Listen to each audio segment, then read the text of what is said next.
BJP ticket से महरूम जितेंद्र रेड्डी से चीफ मिनिस्टर रेवंत रेड्डी की मुलाकात। तेलंगाना के वज़ीर आला रेवंत रेड्डी ने बीजेपी लीडर जितेंद्र रेड्डी से इनकी क़यामगाह पर मुलाकात की। आज सुबह रेवंत रेड्डी रियासती वज़ीर पोंगुलेटी श्रीनिवास रेड्डी और रुकन कौंसल महेंद्र रेड्डी के साथ मुलाकात की।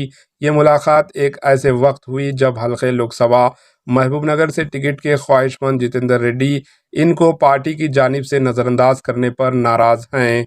बीजेपी ने इनके बजाय डीके अरुणा को इस हलके से लोकसभा का उम्मीदवार बनाया। जितेंद्र रेड्डी को लम्हे आखिर तक भी यकीन था कि इस हलके से जाफरानी जमात उन्हें उम्मीदवार बनाएगी, ताहम पार्टी ने इनके बजाय डीके अरुणा को उम्मीदवार बनाया। चीफ मिनिस्टर रेवंत रेड्डी की इस मुलाकात को सियासी हलकों में अहमियत हासिल हो गई है। सियासी हलकों में इस बात की इत्तलात गश्त कर रही है कि जितेंद्र रेड्डी कांग्रेस में शामिल हो जाएंगे। ताहम इस मुलाकात के बाद जितेंद्र रेड्डी या फिर वज़ीर आला रेवंत रेड्डी की जानिब से इस सिलसिले में कोई ऐलान नहीं किया गया। Bureau report, AHN news.